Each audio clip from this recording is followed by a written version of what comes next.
Hallelujah. Hallelujah. Hallelujah. Boy pamin tham chas kau se. Boy pania kan zang fai. Tu zingin. Ko pi pa le. Bachim kai har pa ngai har pa lai na ten. Chuak than ko lai ti zum na kanai kau. Boy pania kan zang fai. Atyang krawa kan toy. Tu zinga thakan chamna ka boy pani nan nun na rian chuan mi tete khanak tete pakhat nu pakhatin kan thai tika boy pani nan lung china apen nak akau tere aram ma kau ter ti kamu tika boy pani hinak tam chin chinin nama nun nak mangen apen nak kau ter selo asum par nak lang ter chin chin kau se nandi lak chunga kampatian dai nak phan ram kau se Yesung loi tuk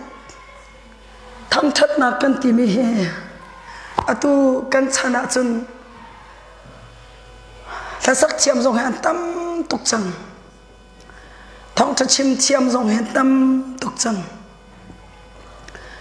ikai ma ngai chiatin ka ngai chiat ve mi ton chu je si te chun kam mi phun ni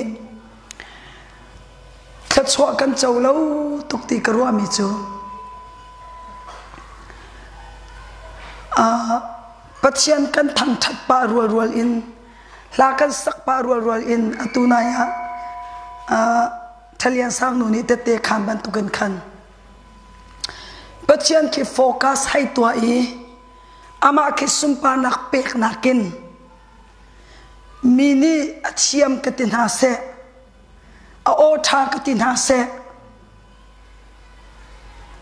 mini thang thap mi si du nak le pumpak thang that ko na kha kan lung chin ni Patian ni a chau nga ding mi kha kan lak kan via kan fear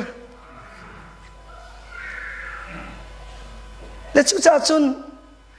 Patian sumpa nak alang ding ha thu kan alang khau ton lowe amin chun Patian kan thang that kan tinate en Patian kan thang that la kan ma le kan ma thang that na kan kol chu cha chun kati zong za mi chu Patian chu lung chin bi tu ke kati peng mi kase zai tukin da hi ka hin ke perform tha kan to kho ti mak ti nak manin zai tukin da Patian ni sumpar na kam pe ke zai tukin da Patian ni kan hlor ti mi tu hi boy pan de arak zau de mi se chu ban tuk lung chin ni Patian athang thap mi na chu an o alai pa bu manakin sa khaulo in an o na ki ava view pa I amit khi na nap duk he o chwa kholo ya na tu akhin do minun na ka khe khoi deu chu thiam nak ni mi rak sar siam ne mam lo nun nak di lakin Patian thang that nak tu ni hin boy pa sumpa nak rak pek deu le boy pa ni sumpa nak avan chawi boy pa lung avaton baka khin chun Patian sumpa nak la Patian hu ham ya khat chol chu Isaiah angan paruk akhin kan humi chu Isaiah ni vision mu siang prang Uzziah chi kuma khan vision ka mu eti vara khin ati Patian ki aboy thut that chunga khan asyang prang thut dan chunga khan thu ti a or leile ake lai khin vam mi na ram nung na ni khan mo chil nung na ni khan andir noi ti kha paruk an nei ti pani in khan an kha pani in khan am mai ti na ni hu ti Patian ka achian hlim tuk cha mu acheu tuk cha Patian mai khan zau ngam lo an kha pani kan tin mai ni hu ti chun an kha pani in khan an tak tin ni hu ti chun an kha pani kha zuan na ka man te chu ram nung na thil nung na ni chun Patian chu khat lai khin amma lamma kha ke ani chem to ni ti an lai ye thu mi Patian kha achiang tia an thang that te chuti pathian athian hlim nak le pathian alet ngan nak le pathian asin akha amban hlori an thang that tika khan machu van biak theng bak chu ti pathian sumpar nak le pathian hu ham ni akhat ti mim mai ban tukin khin chu biak chu pathian hu ham ne za ti pathian sumpar nak ne za ti chuti pathian sumpar nak ni avan zel mi athiang ti an thang that nak ni pathian hu ham athok ter ning pathian sumpar nak akha ter ning kha kavan mu ti ka khan zaida kavan mu ti achun keima kin lo na kai mu ti hallelujah pathian athang that tu tak na ni chun pathian alen nan nak le pathian asinak amban thang that tak tika chun chu thang that nun amu tu na nuna khin midang soinak siti amma thin lo nak an em hule an nun nak an kek koi chu cha chun Isaiah ni anun nak avan em hui oh belau kasi mi thurnom tuk kasi kamur ka chuak ki athurnom tuk betalo long te chin mi pam la vol mu mur ka chia bedo lo long te achin ni kasle hitluki achiang mi pathian hitluki athurnom mi ni pathian achian lim nak kamu chu kachi kau tung ai ti zai cha ti achun pathian mu chu chi nak si ti an ro kha cha khan kachi lai ti ai ro le wa khan ama sual nak avan imu bak chu chun akyang kap kha van zau keima long ka selo kapongi ummin ha song hi mi thur nom lo ten sele chulaka khwa sami ka si cha hin hitluki athiang mi pathian thiang hlim mu dinga kai tak lo ka chi ko ni la hite ati anu na avan imu baki akin lo nak achambau nak avan imu bakin khan pathian ni chu ai pu nak ai wung khan nak kha pathian ni avan mu tika avan mi kha kha le biak theng chung i mai til kha cheng che en avan che le arak tum le Isaiah chu namur ka na leidang chu than piak na si chang mi keng lo ka si ti ai ngal min ha mi chambau ka si ti ai ngal min ha mi turnom ka si boy pa nang ma ani rak ten tia atlin lo na ka chambau na ai mu min ha chu boy pa ni na so na an ngai chiam chang na turnom na ka an ten piak chang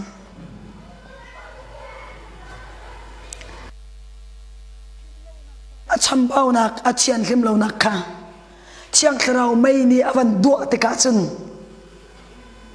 boy pa ni a chiam chang ti avan hu baken pathian ni ai chai mi chu au da o kami phun na ka an ka thanga kalam kal tu au da ka tha lai ti pathian ai chai thong kha a thai kho chang anun ka then avan sinua mi chambawa si ai ngai bakin anun na kha then pia ka si alai dang kha then pia ka si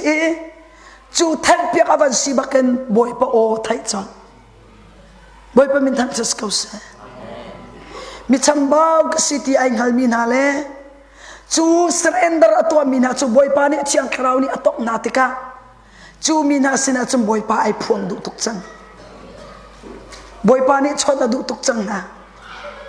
boy pa ni ama ai o in akong chin tu dinga alam kal tu si dinga kham boy pa ni man du tuk chang na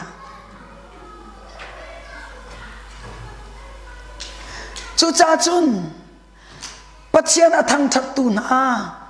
pathian achian hlim nak a hlo tu na ni khan do chu pathian hu ham cho tho ter le chu pathian sumpar nak chu akha ter le chu sumpar nak ni chun mitling lo na an chambau na kharak mu ter chu cha chun pathian na thang that tika hin pulpit chungin na dir tika hin nang ma pumpak thang that nak kol ha mini achiam katina se ti kha nai tip mi sula se boy pa nang mamisi kadu tituin at kasam nakse chuti nanun boy pa na thang chata chun na siam lo bu pi manamu na chang bao nak le na san tlai lo nak te na van chimmi ni kin do minu na tong le ko lai chu kin heng tung lo atling ai mi ben tu ki ter tu ki mi lung chin tu kin mun ma kan rak nei lo deu ma nu na leng tung lo mi a ngai ben tu ki ichim ter tu ki mi nu na rak chau ran lo deu se chu cha chun na sining te thop du la na sining te tu hin na chambao nak tu na ki chim pa le lam nai tap na san tlai lo nak chung in boy pani zaitin da ar en chan chua le zaitin da ar en khap le vel ar en nei ti mi pathian that nak tu khatam pin te te khang lo chu chu chu mi dang nun na ka tho chuak deu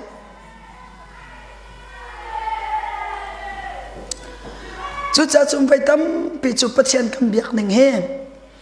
aleng pathualin leng lei do nakin mi zau do fangin kan nu na lo mi kha chiang khrao jong kan lung china mun ma kan hai pe khu ha lo mi kha chiang khrao lo chun kan ti ter le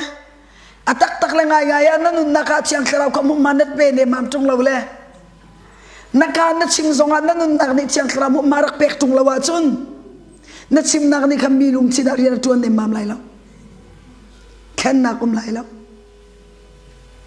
sama sela nanun naka na insung tangin na pumpak nun nakin na chinlung di lakin patsiyan naman thang chata take mun ma naman pek tak tak mi nun tuni kan na chiyam lau bu piin hika muni ka ni katte na chim mi te tu ka boy pa ni tho chua chun minung o chu chim la nunga atol chang mi Jisu Christ ka aloi azam tak chang mi aza pi mi ama lai tang kasiti mi khat anti velai ti aphang mi Peter kha ar khon nak mangendo anun lau than ko chu cha chum boy pa ni rian tuan du achun o kan san kai lau nak le kan der thom nak te mang na ken do boy pa ni mi nu na rian tuan le andon na ka sar siam ko chu cha chun kan nun nak le kan lung thin ru nak le kan thajang di lakin boy pa thang that ko na se tu zan ni kan lam pa zong akan kalung china vuk te hong mi chu vai tam pi chu kan lam pa khin pathian ki focus to nak manin lamai kan ma direp nak ke focus kan to ton chu kan pial pa ton chu lamai mi thi za thap pum kan ti le ha kha se thi diam chang kama believer chasa selati diam chang ni chok tok pulpis gaw natin mo bedolaw sinatin lang ter ka du mi cha mo nang kang thiam la mo an la lai nom tok chu ai nom tok revival ka tum khong pi he khong te he kan ni believer chon lam chu chai chu ai no tok la am dan lam di ha nu chu e nom tok ke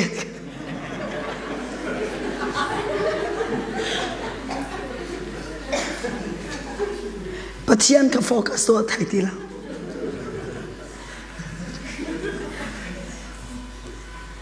chu cha chun abe pi mi chu zai thil kan to mi pau hi boy pasum pa nak cha se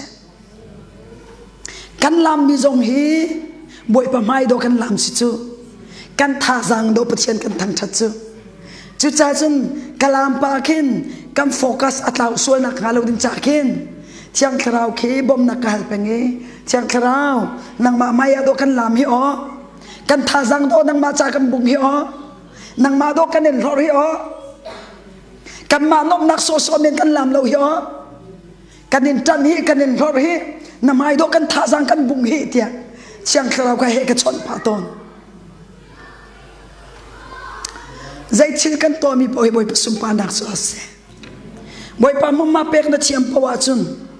boy pa thang chap na chiam pa wa chun nang ma nun da ka luat nak thwa ma lai lom nak thwa ma lai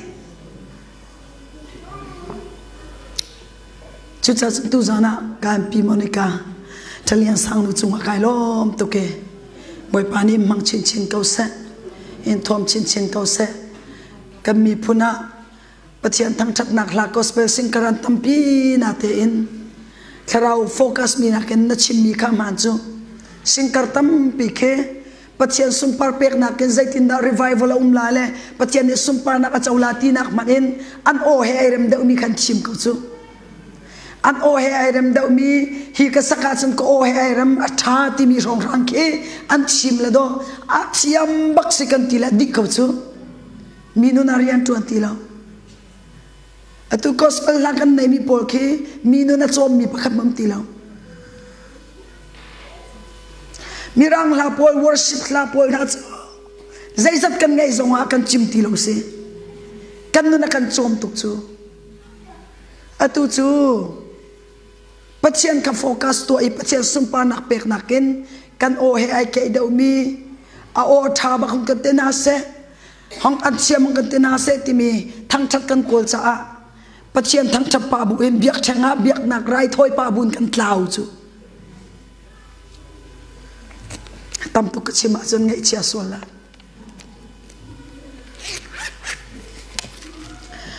tu zara pathian biai ro na city ka do mi chu Bethela kirna usi tika tu zana song kan du na e zane se chung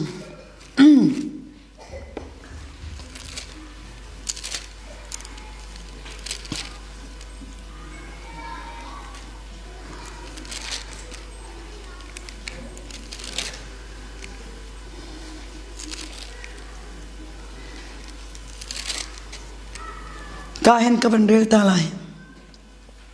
Genesis angan som thum le panga ame pakhat nakin pathian ni Jacob chu thoi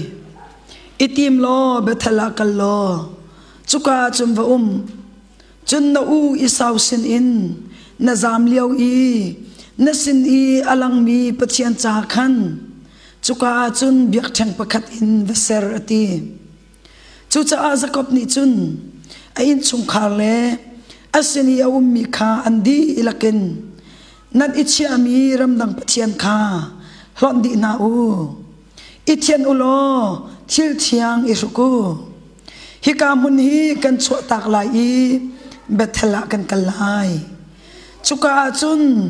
harna ka in chan le khozai ka kalnak man I ako umpi tu pathian cha khan biak thang pakhat ka sarlai atina chu cha an ichiami ramdang pathian bial tele an iton mi na ton bial te kha Jacob chu ampe ke second pong I ummi ku thing to ya khan athuna Jacob le afapan ha chu kal ok I an itho te ka khan an pong kam khwami na chunga chun ti nak ngan pi tlung I chu cha an doi ngam na lo an pong kam khwami na chunga chun ti nak ngan pi atlung I chu cha chun an doi ngam na lo Bethela kan kalai chuka chun harna ka inchan le khozai ka kalnak man I ako umpi tu pathian cha khan biak thang pakhat kaserlai tina chachen kan re mi boy pani thlo kan chho pya ko se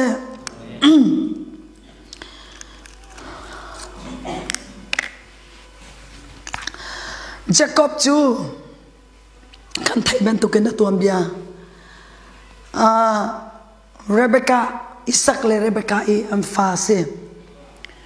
anu pachunge liawa jak Esau he phiran se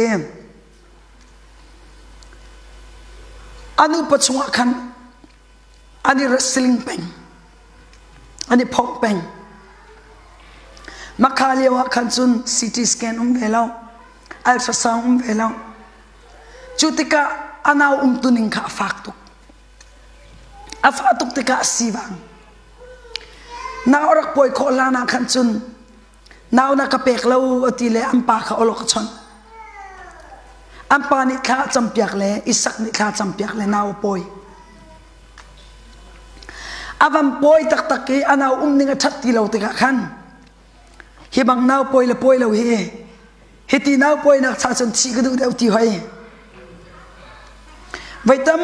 pi hi khatsu anak tam pi kan hal le boy pani kan hal mi khatsu anak avan kam pek le chuli la ni sun kan yinga kan puan ter ton akan phun chiar ter than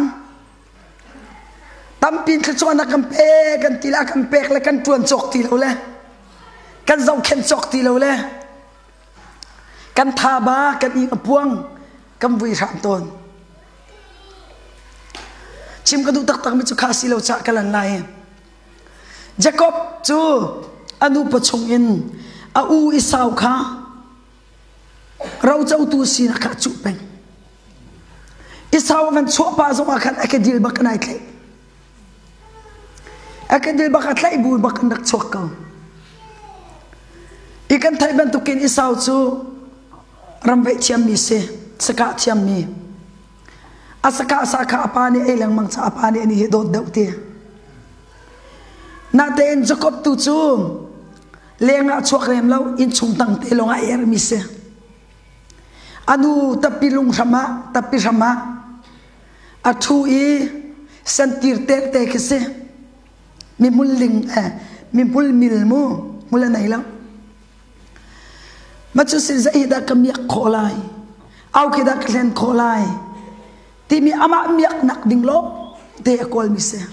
zaida ka chua chan ve lai ti tuak lo zaida ka ei kho lai zaida ka mu kho lai ti mi long te rot mi se amin sim hi Jacob he hleng tu ti nak se hauda ka hleng kho lai ti long te rot mi se chu cha chun au kha rama va vai le aro jam tuk le aro jam tuk ti ang le ani ni perak chum le pe hangin kan fa upasina ka rau chau tu sina ka arkhen diam ka araklen ka vai khat apa man zong ka fa upa rau chau tu sina ka avakal avarlen ka Sunday school kan chon tuk chang mi chim tuk chang mi si cha te sai chim tu chim ti la lo le khat khan ama miak nak ding lo te kol mi se asina ten zo ma mi Jacob bakhemak ning chu anu ni apoi liau i asiawang tuk liawa khan alta song chu velo tika pachian sina afu ka har sap na ke boy pa tu ka chim chang lai te boy pa tu ka hal lai te pachian a hal li pachian a chon tika pachian ne chim mi chu na chunga ai mi phun panian te a uni hin anau hi ren te lai te kai chim mi city khatwa na kapek la i million ngan stay lai ti la chu cha chun chu Jacob chu anu pachungir liau baka kham pachian ar chim chang mi ar thai chang mi se chu thai chang mi rak chim chang mi chu sena te en chu ban tu ki pachian chim mi chu ziana that ngai do ding kisanan azir ve kho ning he anek nei kho ning he au da ka len kho lai ti mi long te du fa nak hak kau nak ma tang ma sial long te nak ma chu Jacob bak azir tu kau mi lung pu cha lo tu kau mi ka chdo pachian ne tan bak ka chu ama bak chai chim kau isau tu chim lo in mak tok ma chu is Jacob chu avan thang e a u len apa len chu te ka isau chin ham tok chang kapa hi atar chang bas ko chi deng chang achi i azun kan tuar mo ai re baken ka tha lai ti chol ko alung baken tha ding khai poi ve chang ma chu anu ne angal te ka af a chu atal khwa ki Mesopotamia azam ter vakal lo na u achin adam te ka rakir kan ti tika nakir te lai te chi cho ti vele ai tho i akal i mun pakhat aphak tika khan khua lai chang chu ka chun kariak lai ti ai chu ai azan mang baka chun vanin khan hlai kha valai in van tiang kha ai don mi hlai a chunga khan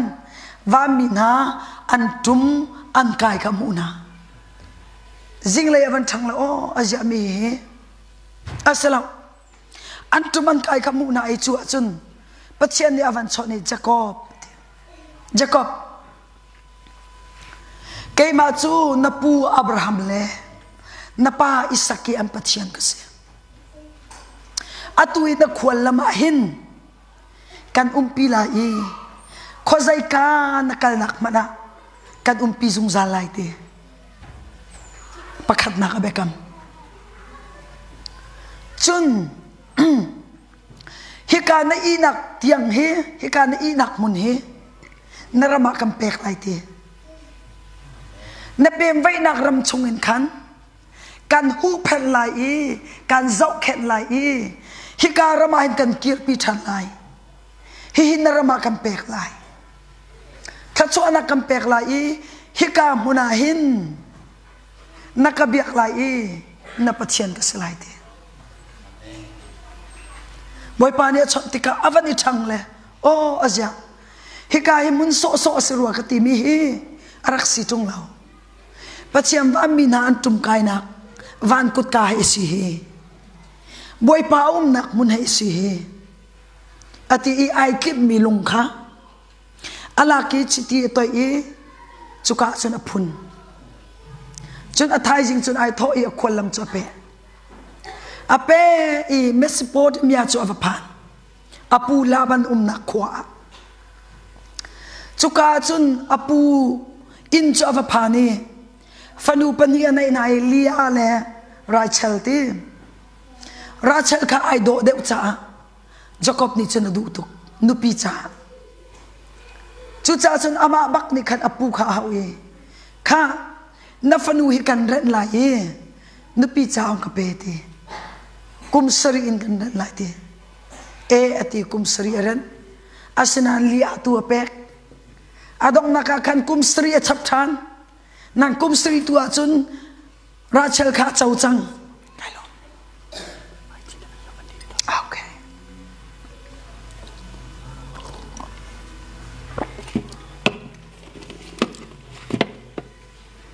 Rachel chau bun khan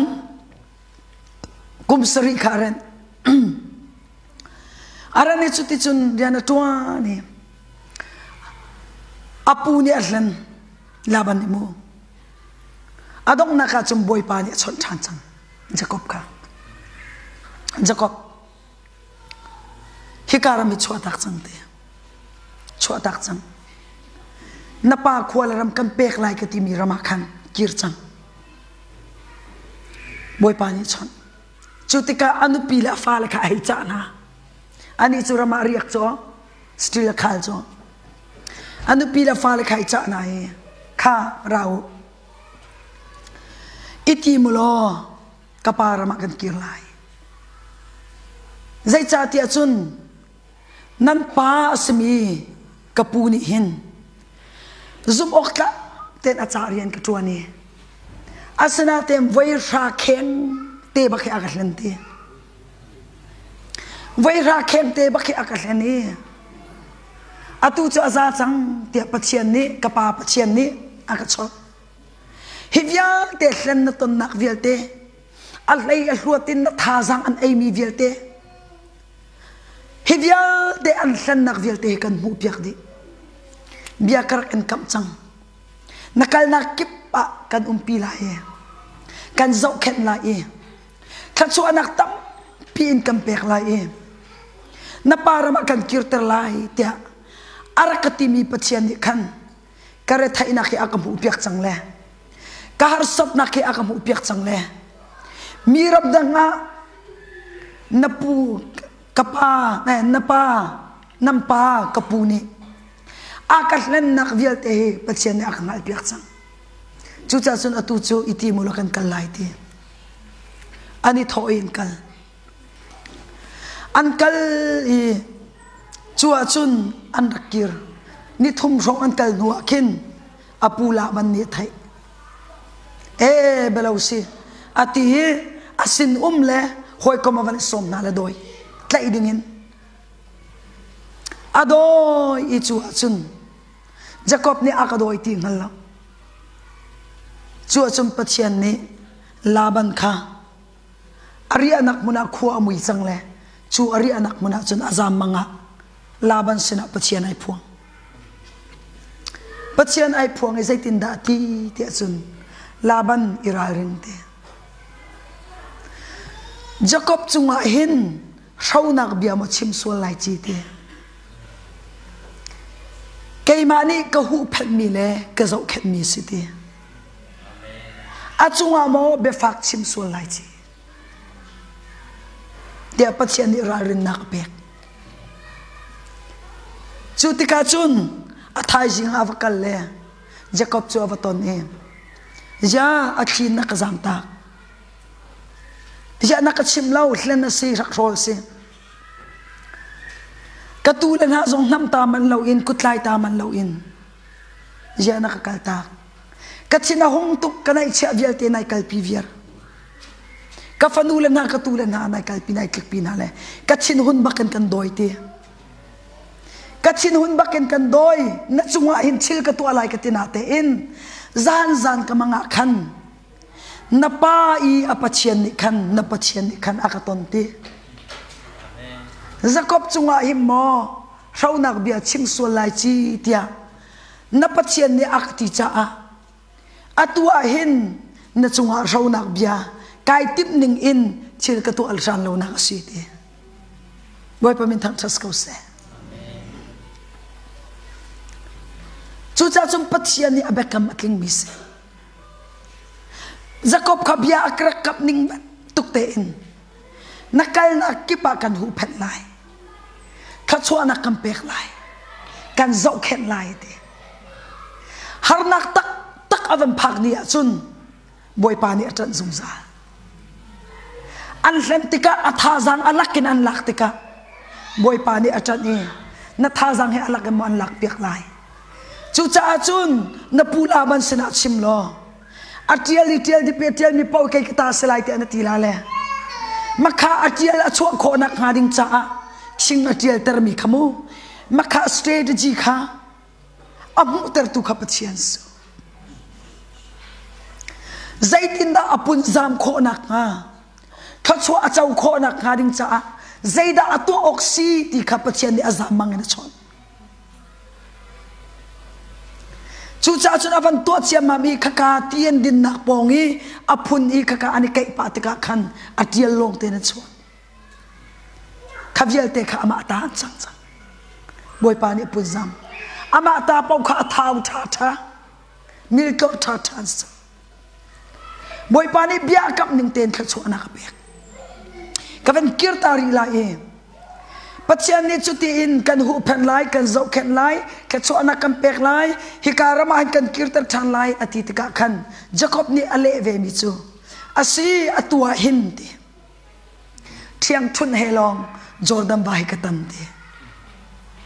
thiang thun helong Jordan bai katan e nabe kam man tukin ka khollama hin naka zau khen e naka hu phen e ka chona nak ka pek e kapa ina hin him te en nakakirtar than se chun hika lung ka phun nak muna hin biak thang ka sarla e cheu khat kan pek lai nang ma chu kan biak lai narian ka chuan lai ti biar ka kam ve an pan hi kara bekam na covenant mu bekam na chu cha chum pachian ni Jacob chu ami fly ban tu kana che mini len kha sen ko mini athazang kha alakin ai kha asen ko asina ten an ka len ti arua mi chung kham boy pani lak thang kho nak ding lam nang kha boy pani rak pek ve chiam apula ban ni tlaiding in shouting in avan futika ama ten akong ai chim kho lo lewa ama chu ama pakhat long si chu ani chu tam pi afa le na an sin na am van doi tika azai taman adau coding silam ama tha zang in adau coding asilo khaboi pa ni anga cha Jacob le a in chung karna cha boi pa chu pho ben tukin adir kan na e anral na lungthin chunga khan ti nak ngei ding in bia chim tu kha kam pathiam se chuti chun laban sinin chun alan thang alan ni khoi ka da pha te chun mun pakhat ava phan thani chu mun pakhat ava phak na ka chun van mi ni an rakton ni Jacob chon hong chim chu chila ton ding mi van mi ni an rakton ni kha Jacob na u Esau ara chang nang ma ton ok ara tia an hong chim chu ti ka chun ti nak na khat chang kai ma tha ok ara chang ti alung re thai tu ka chin phang tu ke ti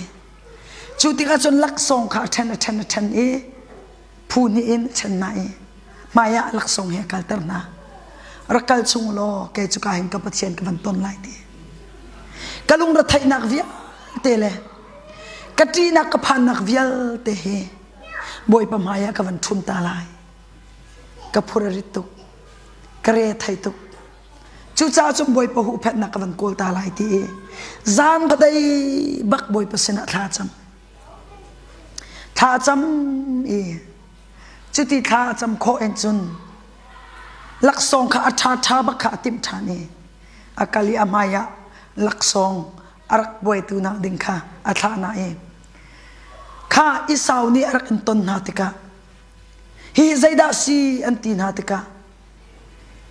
kaboi pa nang ma cha Jacob ni an kot mi si te an ti te lai te thuat khat nak lak song ni in alung aton lo se chun a thuat ni nak tel ni in alung nem ter de ulai te chu cha chun rakal chung ati chu ti chun lak song tam pi he toi dor na khe kai ma pa sie katling lo we rakanga chiam ko lo ti in at siam lo nak lang ter nak din cha lak song lang ter tika khan ma chu lak song chu amu e boy pa sena lung chin di lakin tha cham nak kha boy pa ni thai cha a u Jacob lung chi e Esau lung chin e ka tha te lai ti arak bo peng mi alung chin a chan re marak bo zung sal mi phulam ding ina ai tip mi kha boy pa ni alung chin a thlen pia boy pa min thang tas kau se chuti ka chun adok na ka Jacob chu ava phan e Esau mai avam phak bak khin akhup ai bil chal e ka boy pa nang ma mu hi chu pathian mu thukwa ka ru e ti nang ma mu hi chu pathian mu thukwa ka ru mi pal tu ka se li la that lo nak lo ten de la len long te in na chau nga se mi krak chu mi vel te kha kai phur hung tu nang ma mu hi chu pathian mu thukwa kai ru kanun kai mu ka kin lo na kai mu ka chiam lo na kai mu rakangai chiam kau ati le khub bilin amaya kun no chu chuti nun ai thum mi na chunga chun boy pa ni hin rian tuan a chiam tuk le Esau lung thin chunga boy pa ni rian ban tuan chiam mam le kana usila e thau kau kan ngai chiam an u naw mun khata I tha ding in phulam ding in arak fu tu aral he khan boy pa ni rem nak sar piak na boy pa min thang thas ko se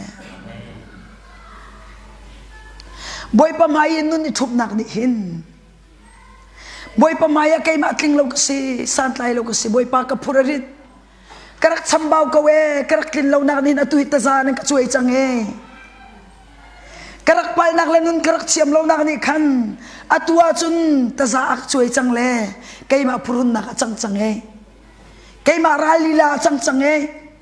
kai ma ra thai na ka chang chang boy pa ra ka ngai chiam ko tia boy pa maya nun ai bung mi na le nun ai thum mi na chu kan ngai chiam ti la lo tia ula naw man phuai lam ding mi kha boy pani alung thin chungari an chuan le chu au maya chun zaiti hinda kai thup ok city ang alter tu zong kha pathian chiang thlang chiam se au maya zaibe fangda kaman lai zaitin da kanol patlai ti bitsim ok ang alter tu zong kha pathian chiam se boy pa min thang tas ko se boy pa kan chung ya ai lo ma chun boy pa maya nunai bung min ha nunai thum min ha boy pa ka sual tu kawe sinaten ka ngai chiam kau kapal tu kawe asinaten ka ngai chiam kau hu penok ka tlak lawe ka tuaning rupa chun tha tlak ka se kawe asinaten boy pa ka ngai chiam kau tia boy pa maya ai bung boy pa ngai chiam nak ating chau min ha chu midang lung thin chung zonga khin boy pa ni ngai chiam nak lung chin chia le an rai na man kha an hoi kom tha sar khau tu pachian se boy pa min thang thas kau se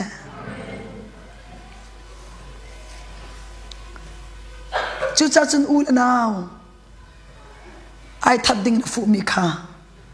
anu na pani bung tuk mi lai ke ma pa rong seong ka ngai chiam kau tia apha abaki ai pha te ka chun isaw ne ti mi chu azia hi vial te hi zaila si ka boy pa nang ma cha se ti chu ka u man atiti law ka boy pa ti chu let lok na ai chun nang ma cha kam pek mi si ke law ka nai ve ka ti manakan asilawe ilakaw anol patsu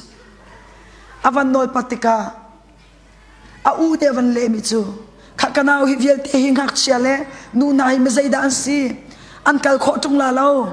bop na haw mo kaminung hi kan chia bang lai mo amani hin avanin umpi na lai mo avanin bom na lai mo ti tiang ndo o for to chang chu cha chu ne ni a hin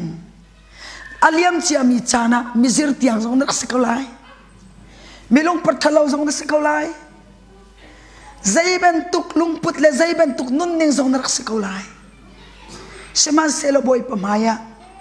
nun ai bung mina alung rathai nak akin law nak sual purun nak boy pamaya abungi boy pamaya anun ai thum mina chu boy panin ang ichiam kho lo mium lo asar siam kho lo mium lo chuti chung avai ni na ahu pen thandi au isaw kutin kha ral achung isarai tim tu na he missing pin selo ramdang mi seri lo he missing pin selo he ama in chung khar nai niam bak do si masayo anu tabak apu bak anu pi pa bak mo abak ni do achung ral seratim chu atlen chu vaitam pi he kan chunga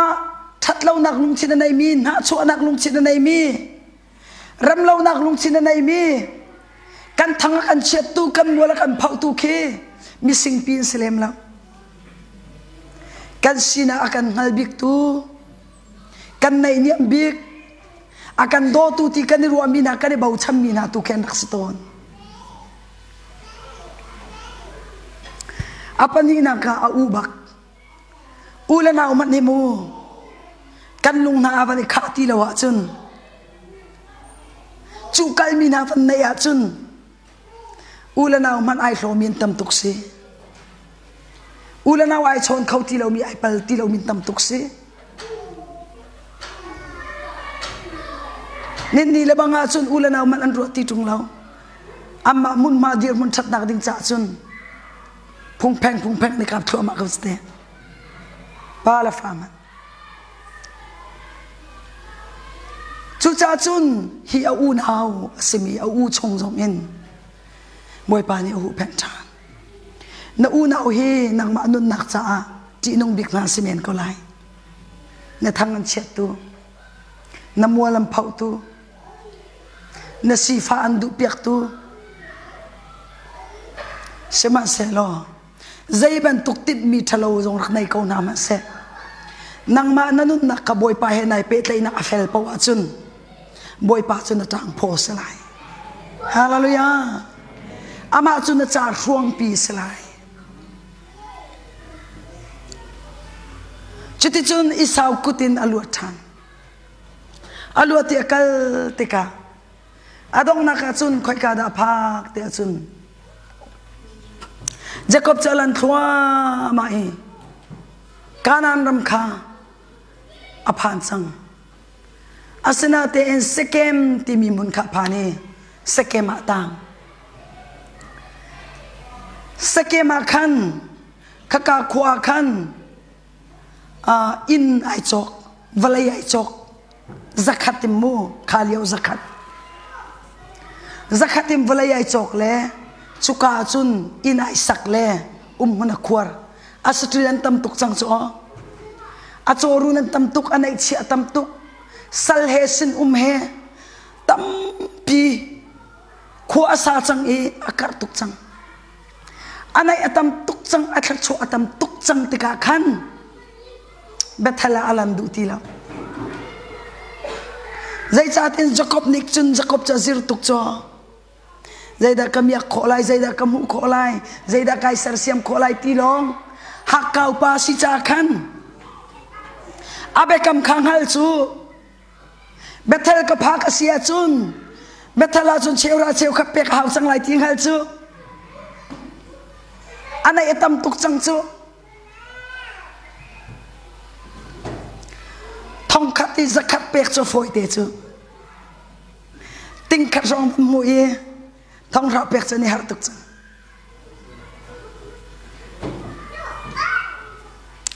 vai khat chu kan rama lokdong liawa khan supa kan ti nan ni zai nan ti dek chauza sena chha pyak mi tar tikimu ri supa nois zai ben tu ka kiwi saver nan ni kiwi saver nan ti mi ban tu kha kamma khenum cho lema ka kha lokdong ban sitika khan chauza ni khan ki chwa kho nak nol pek thong kul tiang mu thong kul tiang lak kho nak nol pek ma chu achun kamma kan naw len sele maka kan lak ve in khan dak cho cho in an chok na ka khan mi phaisa kha thong kul deposit an dak choi mi ma chu cham ding an nei ma chu thong kul khalak nga le ma chu thong kul chu supa chon lak chu an lak le an lei pa cham nak ding cha khan in the kwati bakse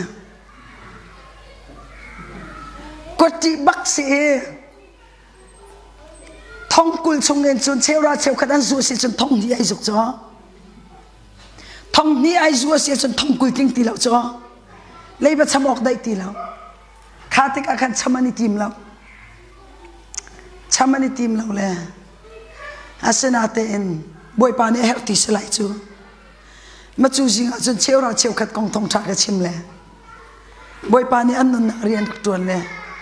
pek ai tim bak lo na te en boy pa kha ti chan cha thong kul chung en chun cheura cheu khat chu a pek than ma chu a chun arau lo khoru ar sin chu chulam vial te a centralinga bob nak andak pek lo mi na kha maka pek ok andak lo mi na andak pek lo mi na kha boy pa ni kot ka van om pek centralan ke nan ni zai nan te chau za bom nak khamo rian tuan lo mi bom nak kha benefit lai ni khan kha chulam vial te ikan rak pek lo mi na ti le am ban tok pek le bek dai en to chu bek dai am ban to pek na le ma chu bakka chun ani ro lo leng pi en thong ni rang lo pi thong thum zuak zak am bek alut ko chu la chu cha chun lang tar ka du mi chu zaida si te chun atlom pal te liwa chun zup ok tlak ke afoi te chu na te tam pi na van nei ro nu ating leng na van si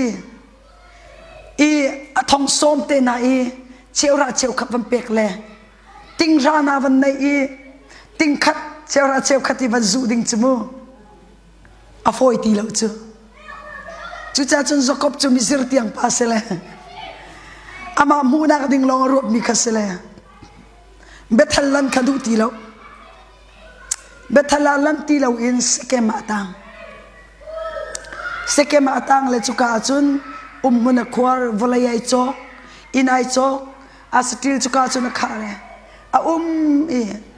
kum zai sa hi bible ni akan chimlo le asana te in kum zai mazat thong thang kum sri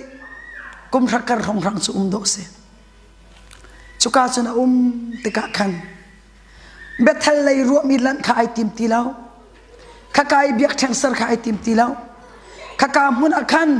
biak thang pakhat chu aser chu serve ko Elohi Israel te aminasak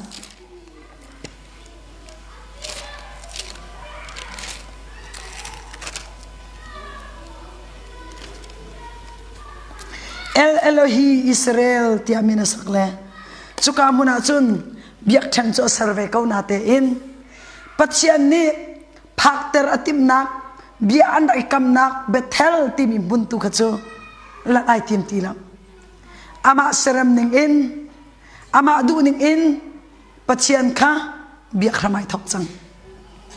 boi pani chun cha tha pe ko azau pen ko angiat pen ko zaitika da Bethel le ya ai thon te lai zaitika da abekam bentukin kasina rayat hoi te lai boi pani anga pen ko along sim Bethel lan tilam chu cha chum boi pani zaida chila on tia chun khaka sekemi a ummi pa an siang prang pa I an khwa boy siang prang pa I afa pani khan afanu Jacob fanu kha adu tu dina kamo adu tu ke ambiak nak poi kha avazo ve kha tika khan amu tika arak lei rem tika khan lungfa buin ngai chiaten arak kir la pa chi asna ten afa pa le vial te kha ram tanga tuan khal satil chong an riak di ama long kha nu naw le ama long kha khwa min si cha khan zai man achim mam lo asna ten afa le kha tuan khal nak lawan ri anakin an rakun tika khan achim na tika anchina hang tuk le atala ni khan zaitin nakan tilayan te chichun siang prang pani afa pa cho van iken le zai kan tinga ka fa pani hin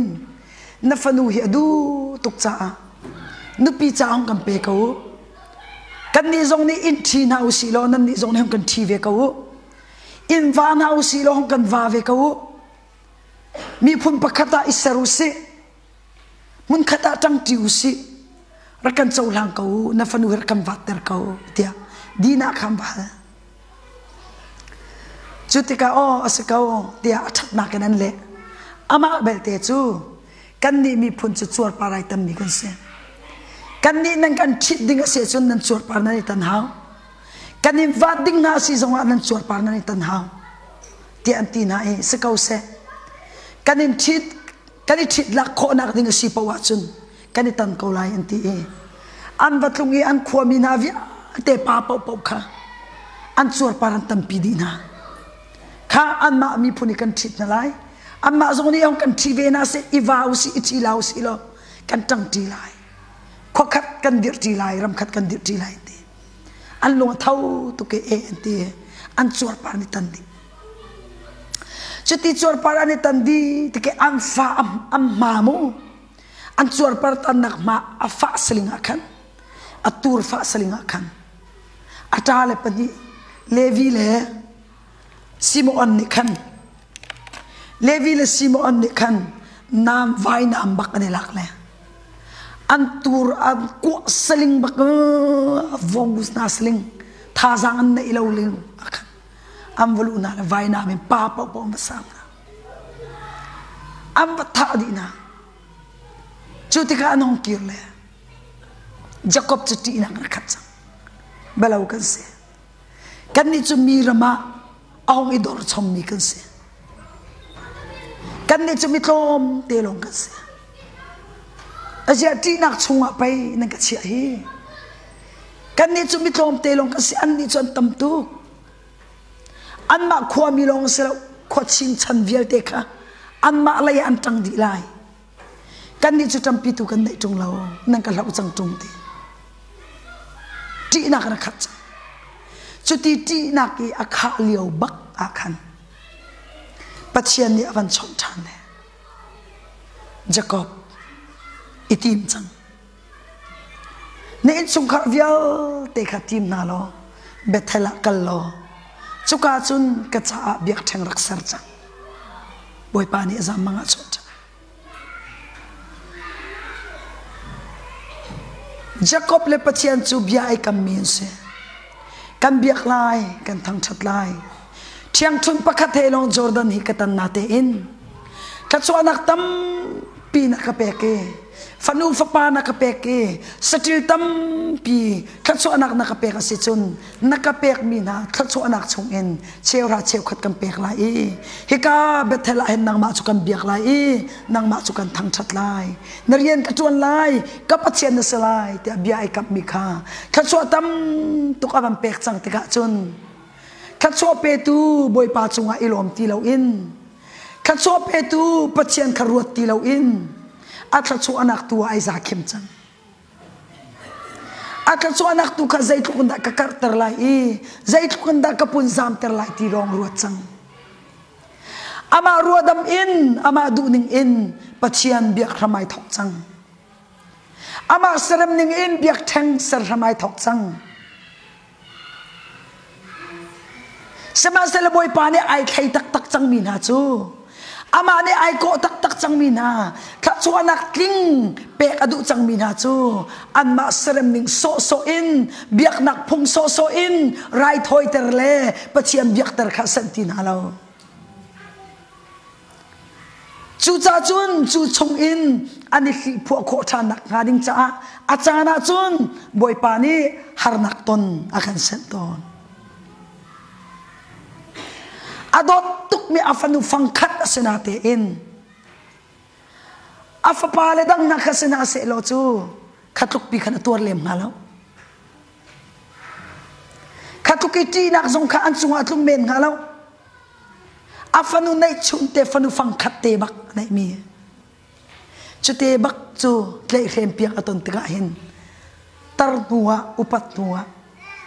anai mi zaitluk kenda alunga fa lai zait kenda ke koilai fak atituk afak atituk kau nate in ma kong zong ichim ok chalo mi dir muna ta zawai chu ok zong chalo mi kanen lerul na latin thazang in vadir on ok zong chalo mi dir mun baka pachian ni cha nen ni ahin boy pani mu timmi nei lo in zai ban tuk chil man kan chunga thlin ter kan san lam afak big te kan ro mi sung nak vial te la ka afak big ngai chek nak vial te la ka hinak ya afak dau mi ting ha memoti kan ro mi tiang kin boy pani ama kan ton kho nak ding se chun ton nak san ka zai cha pachian ni chun zai tik mana apan hi nak ai chimbal lo apa khat nak pen zai dang vial te nakin na pachian chu pakhat na kana chia lai zaidang vial te nakin pachian du na kana kol masalai chu pachian ni apakhat na ka ai chia peng mi si cha nanon nak ni pachian ni pakhat na ka na chia chiam lan lo pok chu na chia kho nak nga ding cha ama na fu kho nak nga ding cha ama na pan kho nak nga ding cha boy pani har nak ton hen sentelai na sian lau tuk mi mangin na chat lau tuk mi mangin boy pani anton telai chu an dot lau cha selo chu na chunga thlat chiat aru lau cha selo chunak i atha deuh mi atling deuh mi thlat chu anak pek an du tika hin nakal tak sian lau mi na pum sadu na khan the piak na tlai chan peng mi adong naka ampil pi tu ding simi khaboy pani an the piak se chu cha chun Jacob ni mun ma bak ai sar chang mi valai zong a chok chang mi atham tunga in tung zong adir chang mi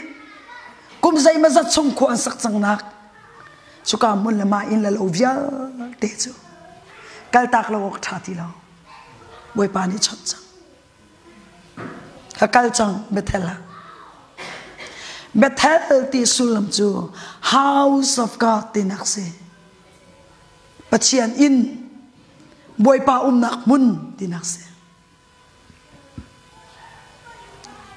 boy pa nak muna boy pa ni chenchil mi sinak muna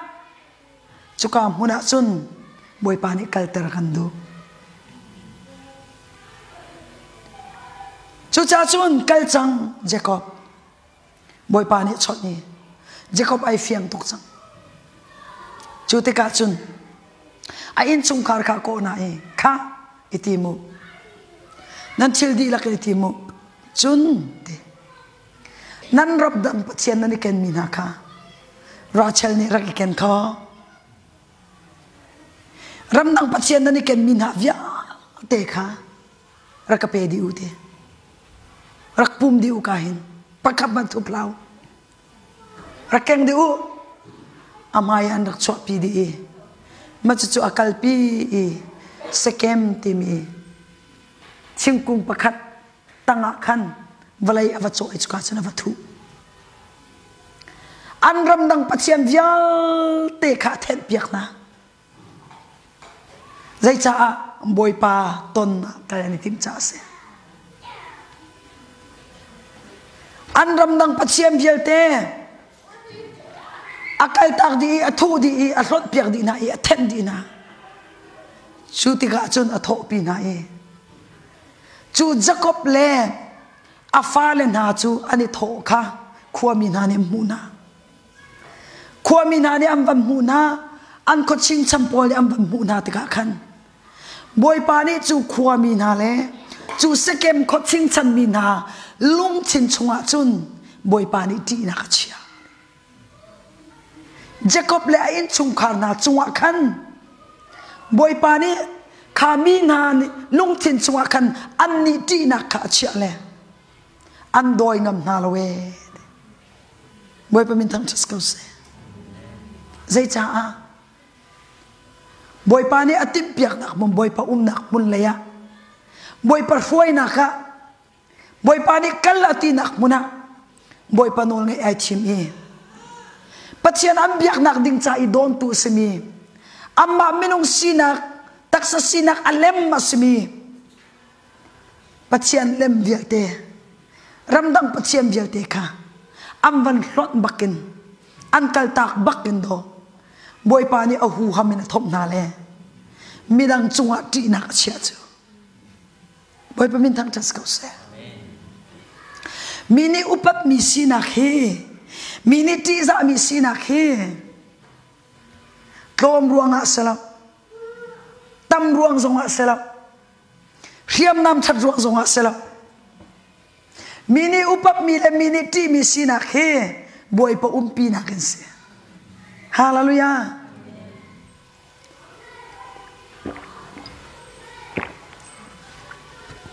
chu boy pa umpi mi sinak ding cha chun abe pi bik mi chu kan ma lai kam a alem asmi volai kan tlai channa kan minung sinak in kan ma ven nak ding cha kan ti mi kan ken mi vial te hi kan kal ta kho te ka boy pa hu ham ni chun akan umpi e chu boy pa hu ham ni akan umpi te ka chun rak upat ti haulau rak do ti haulau kalaya tang ti haulo boy pani nang ma sina khan upat nak si alai mai za nak si alai midang lung sin sunga ti hu nak si alai mi zai man ne tongom lai lo boy pa min thang thos ko se ni na chun mu upati a haurum ro na do ka ni hau chu i hau ok tha mi salam valen ha zong hi hong ka upat hong upat ti hau thori hau anga lo chu zuna dim pen ko ning chang lo tu ke khosak upat ok le mai za ok ik pak lo wa chun i hau ok tha mi pol se lo chu nu le zong kam ma zong nakado lo ti dot ki a wi hau i dot ok tha leng lo wi ka ma chun i hau ok tha mi se lo chu chu cha chun i upat nak i tlai chan nak i dot nak kan ti mi na hi boy pa pi nak la boy pa mi pai ho inak thong ang chau mi se chu kha chu kan chau kho nak haning cha chun kan ma lai ka ma the her mi tam tuk kan ma lai ka ma kal ta ka her mi tam tuk hlot her mi tam tuk dikri aselem lao riam nam zongwa selam tom tam zongwa selam ama jacob in chung khar tham chu minung palai ni fa pa lai ni am fa le he zai ma zatte ti ok an tlak lo pi khavial te coaching chan ni ati baki anti mi na kha kai ma ni chun kai ro bible ni chun chim lo na ten van al ka bu bak khan boy pa ni achok na lai ka ti ko chu amma mi ta khan mu ramdang mi na mi ta khan van ra ka bu bak ni security he chok mi arun run bakan kalpi mi in amu ter na la le anti bak lai ka ti ko chu antir ko chu zai cha te chun elisa kha karmet lango sikha tlanga arkum liawa khan vai khatsu syria minani khan samaria khadau ding na tip lang mang cho dauding ya tip pawa khan elisa ni khan syria siang prang pai strategy kha chuka chung kan kalla le chuti chung kan dau na lai tia rai khi khan mi vel te kha prophet pani elisa ni rak thai peng cho arak thai peng tika khan samaria siang prang pa kha chim peng kha assyria siang prang ni dau an tim chuka lai chun am bo lai chuka chu pal la chuka lai chun riel ti a chim peng chu vai khat long selo vai ni long selo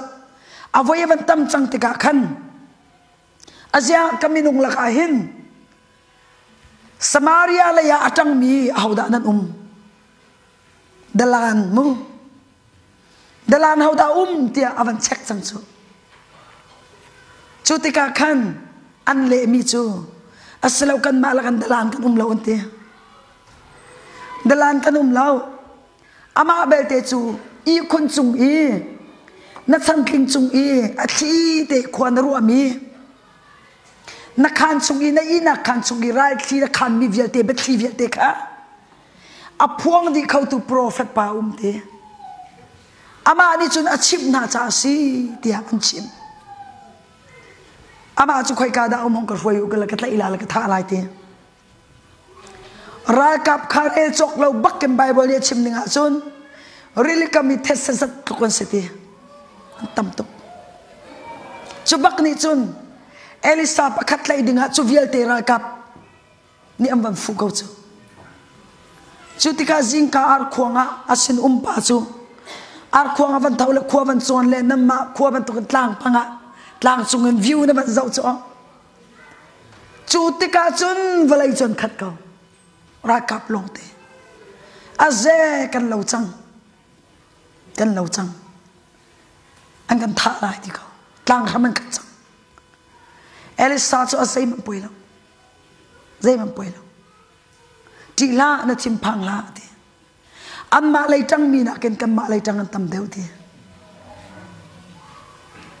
asina tem hu ve lo tha ta chun ati peng le arai tha khau lo le chu cha chun Elisa ni thla cham le boi pa amu kho nak nga amit van dai ter ti tha cham piak le boi pa ni amit van dai ter chiam mam chu khami na nak in an ma lei tang kha va mi ra ka bu khan tam de we boi pa min thang chas kau se ma chu avam mu ti ka chun zaiti nak man nei ti lo chu le chu cha chun hi ta na hin Jacob ni kan ai in chung khari milem vialte hak kau nak du fa na ni kan hol a chun kan chima chun amilem pi chu nabi alai lo na te in nin ya hak kau hi sia sal biak phun khat si ti hak kau nak chor va du tuk nak rian le phai sam hu nak ding kan tia chum pum khom zong poi lau krifa uparian kan tuan nu uparian kan tuan krifa bua minaurian kan tuan praise and worship pa department dang danga kadi pumpe krifa buni avan kan chim avoi van tam kan pachom na khe avan tika chun volunteer do kan sikau chu tv kha excuse lak la kan man kan tuan le lawa chun zai la kan ai la kan ti pum khom chana zaidang tu kha achong pia na kha kan mandem khatu ta na cruise na kai lo cha achinang ti mok ruat lau chi o athuang na chim bia mo azon ka tak apha kha chun pachian na kan zaidang thil kan chim de ha tuana ka chim chang kha pachian kan thang that pa bu man hin pachian thang that tak na ken kan ma thang that na kan kol de mi phun cha rian kan tuan kan tina te hin kan ma benefit a kan tuan deu mi phun cha khotlang cha kan tuan kan ti rol hin mi ni upap mi nol ngai mi abia ngai mi tang ta tu si kan du deu a upa rian nak man in a service nak man in adir mun ban tlang ta tu nol ngai tu khokhang tu si kan war deu nani hak mo nan chim hang la chia hi fa pa long ke la chu na chu cha chun abe pi deu mi tu kha azon ka tak a chwa chun kanitim mi tak khi pachian cha mi phun cha khri fa bu cha in chung khar ka do cha kantina te in kan fale kan do cha kan tinate in kan fale kan do tak ne mam na lo kan ma hak kau ruanga phai samu du ruanga mi hai tei du nak ruanga kan fale an si that nak ding chana an si that nak ding huna phak pi lo in phai sa kan mu nak ding si thama chun kin mun king pi zonga kan choi ko chite biakin umlaw nak zonga kan kalkaw chute nan niram tu chuna simen lalaw kadang danga chun ram danga chun umpa chang cho kama Australia zonga uber mong mo alar tukle pum khom chan le uber mong he na man dai chin zai le si promotion na tam tu ka chun ai lak lo ti kai zong krak mong ve cho ai lak lo ti rong rangi pum khom ka poi lo tu tan cho ai lak lo ra ka ngai chiam kau kan ti le amma ngai chiam lo pi lo chu an ma cha patient rian kan tuan lo an ma cha patient kan bia lo chu kan ma cha do patient kan biak le patient kan thang chat kau chu mi thap ni chun na pati changa chun o se kau chu vai poi lo chu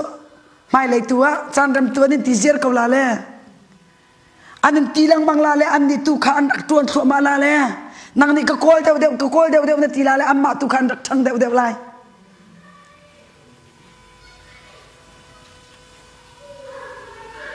chu cha chun Jacob zong tak langai tia chun boy pani thlo chwa tok chang thachwa nak amu deu deu la pil deu deu chang ama saram ning pachian bia chang chu khoi ka pa pachian chu bia kho se ko la boy pa chu khoi ka pa ko la kan lung chen tu be pi ko chu ti rong rang en do ama du nak muna pachian bia kai tim ko chang chu ama saram ning pachian bia kai tim ko chang chu boy pani amu zer ko angan ko anga ko adong naka chun afanu mang boy pani ko chang afanu mang boy pani ko chang asinain boy pani avan chon har sat nak mang in rathai nak mang in lungfa nak mang in boy pamaya avan ibuk than ruang mang tika chun kam pachian chu du nong tu ke vela zang fa nak kap mi pachian se kampal chu ma liau ko zonga kampil chu ma ko liau zonga ama anyo akan tot nak ruanga akan chimrin nak city kam ban hali ama alai kam vani mer pa wa hin chune lam ma kan timpiak mi akan fuai chal zong zale boy pa min thang chas ko se chutika o sene adu fa nak vialte a hakau nak vialte amilem vialte a lon ta ke akal ta ke boy paton ok ding cha ai tho tika chun boy pani ahu hamin thom le aral ka buna awa miral ka buna ka ama le in chung khar zau khen tu ding cha van ral ka bu boy pani kha piak le an tiang kap minani doi ngam lo in ti na kan khat ninnya kam mi puni ral kan tai kho nak nga ninnya kan in chung khar ral kan tai kho nak nga kam pum pak ral kan tai kho nak nga ding cha be pi mi chu thalong cham selo zai tuk manin khakan cham mana nang ma na sarem ningen khoi ka pa boy pa chu biak kho se ko na ti ne me so selo boy pa chu ama du ning ten kam biak tika boy pa chu ai lom ama du ning ten am ya rian kan tuan tika boy pa ni thchwana kam pek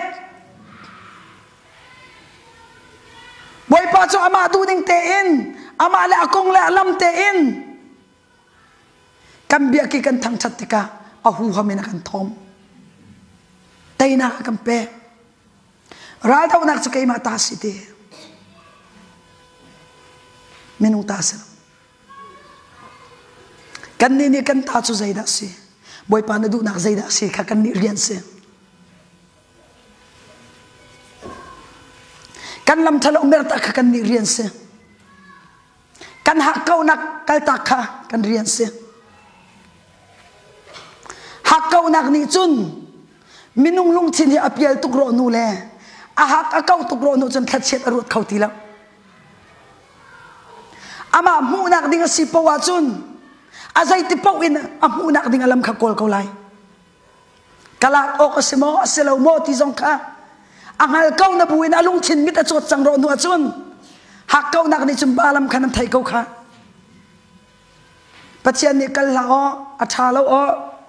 ati tual mal bu ko khan do an lak song khatam tukle awi tukle pachian ni athau chu ma na bun kal tual mal ko chu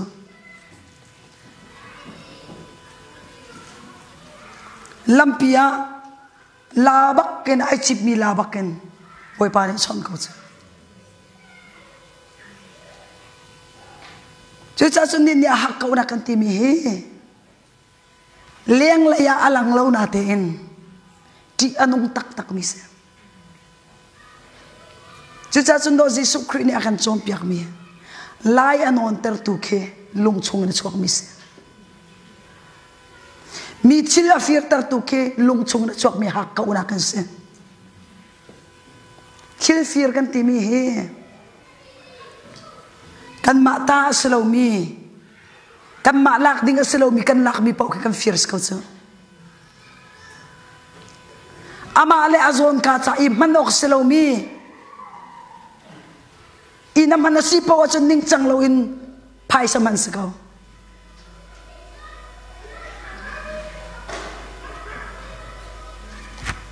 chu cha chun hakaw nak ni chun khat set arut khauti lo hakaw nak ni chun mi zon zong rot khauti lo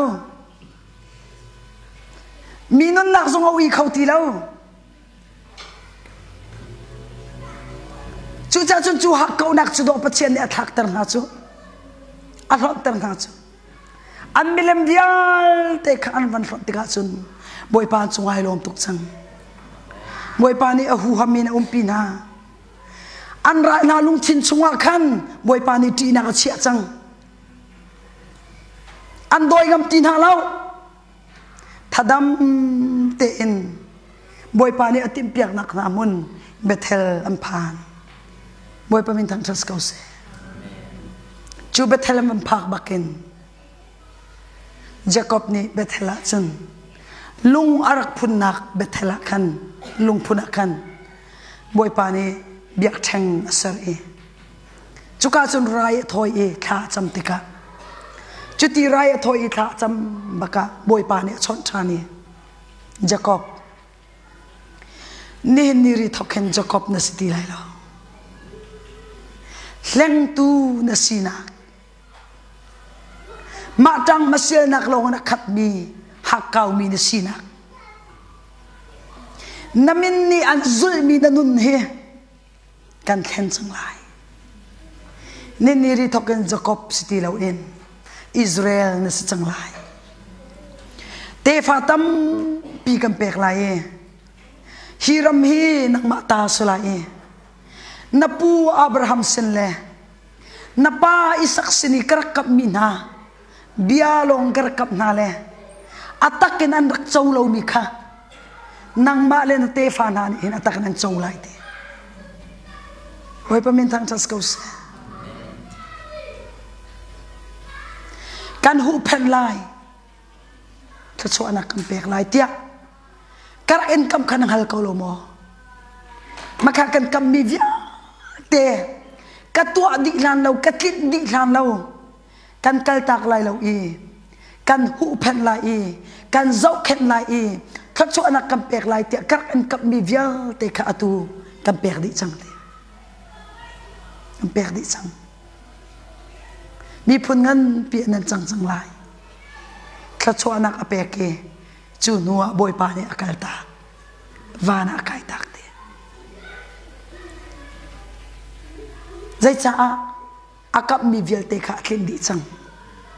Jacob zong ni pathian sina ai kap bi kha ataken atlin be chang chu cha chun boi pa ni umpi mi si nak ni hin tai na ka chwa tare boi pa ni umpi mi sinak ding cha chun kan ma lai kama hlon her mi herak tampi the her mi herak tampi chu the lo le kal tak lo in boi pa hu ham ni umpi slo tai na khau lo nen tu kan nei pa wa chun real dip tu ra kan nei pa wa chun ti na peng kha lung ra thai na peng kha nin ne na lung chin a re thai nak am pe tu ti nak am pe tu phan nak am pe tu thar lang mang le phang lang mang an tu vial te he zaida si boy pa umpi nak am filter lo tu he zaida si nang na mile ban zaida si Jacob le in chung khan de am milem vial te an khot man tuken nang na milem zaida sive hakka unak semo porlot nak semo ning chang lo in chol walak nak semo athur no minanun naka na ken chi mi sul mo boy pa cha anar kam mi boy pa kan thang chat lai kam biak lai narian chiang ka ton lai zup ok tlak teng ka ton lai tia nar kam mi kha nebe kam ning na kal lo sul mo lampia na tang sul mo chong orin na mo boy pa sina perding na kam mi kha pe siang chan lo na mo nang male nang ma nai do tuk mo nang male nen sum khar cha khosak nak ding chalong kha be pia der was sul mo chuchu andon tu Bethel am phak ter lo tu lampi an tan ter tu na ske matang asisul mo chú chồng chun thâu chẳng hi leng luang boi pa ni thla chu na kam pek chang he chiang chut mat lai ok na rak nei tung lo nang la kai ni sai chiang chut mat lai ok kan rak nei tung lo cái là cái in chung khang là bằng chu sút khét chọc nặng man kan rak nei lo le kan rak har tuk le kan khi open thu kau khe open paisa bak khi kan rak choi anunga akarin hai chamte ding khin kan choi le chute chun do sut khet na kare chok chomo kan phak nuwa centraling na an kan bom mi te en kan hai cham boy pani thlo chwa le dam na pek le rian tu na thong tuk le phai sarak nei tuk chu boy pani thlo rak chwa le zaida ka chimdu chu cheu te chum pai kan rak kau chu IOM bek te he pai kan rak kau kha na phil chang ma nin ne hi zat leng long boy pani thla chwa na kam pek he apai sa chiura chiu khat long hi boy pani atimi silau nanun na khate na chan zai zat da pe boy pacha ana chan pe siang lo no mo tha jang am pe tu boy pa ko si na tha jang rampi nanun na rampi boy pa si na tha chu na rampi boy pa si chu cha chung tang ti la chong or ti la natanak mun kan thau chang maya kal chang prathela kal chang kal nau se wei pa chu fu nau se re chok lo thla chwa kam pe ke hol ban kan chiam tung lo hol chiam na lo ten hi tuk kin rian tha tha amma ram mi man rian lo na wak vai min tam tuk se tu chuna hi wulwuta ka fakal le ka han chung chung pa chuna dang ho misika a wulwut thiri rong rang kala mo anrem so rualai tin ruale asine mamlaw phai sa pek nak baka khan zainan ti mami ki check out mo check out to anak bak man zong khan mirang hol he lai hol he de bakkan me pa in he minaw chu sena se la chu asiok sikati o klo ke hika zong atlong pa chang rong rang mi kai zong atlong pa ve chang cha umwa ti lo mi upat nu ya rami na ni chak au na du to ke to kho kha khatyang mi pai akan hoi tu tho kan cho tu hi boy pa slo mo kan tuan lai lo tinak selo kan tuan ko lai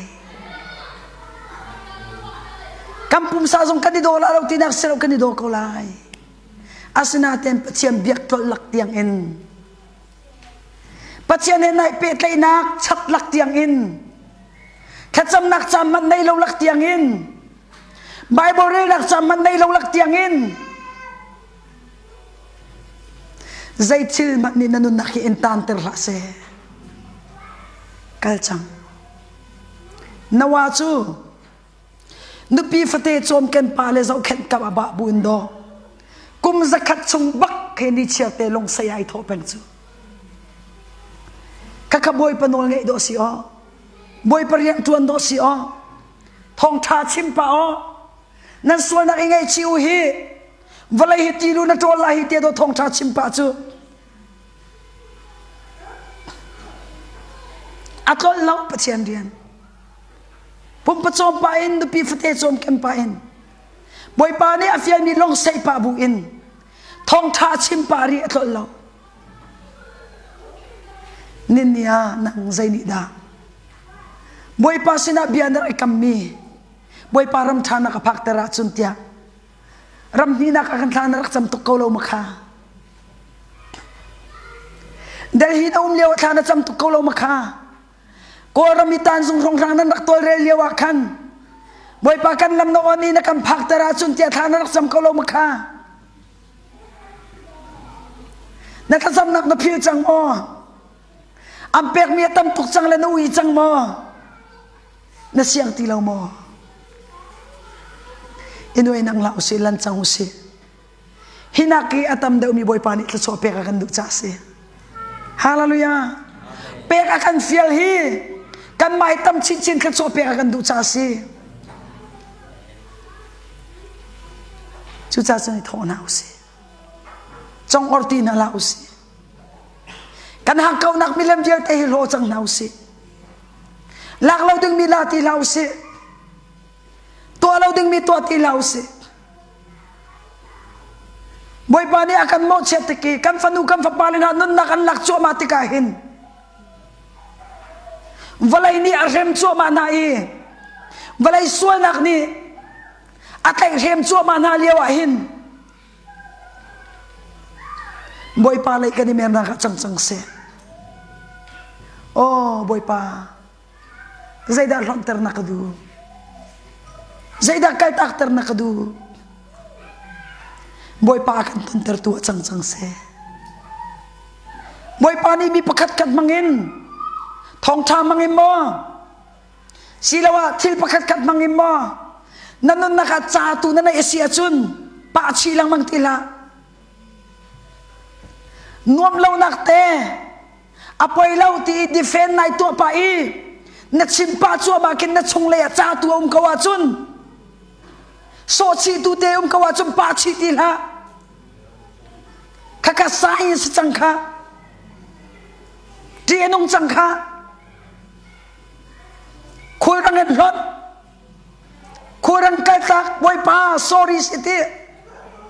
hong kang ai chiam ti betela kal chang nau se boy pa ni hong kan umpi se ano nga ilaw chum boy pa ni mi umpi du law ano nga ilaw chun atay nakakan shop du law chu sa chum boy pa ni akan umpi se chun atay nakakan shop lai kam ma chola haw law boy pa sina perding kani kam mi tu kha pe chang nau si lo arian chiang tuan nau si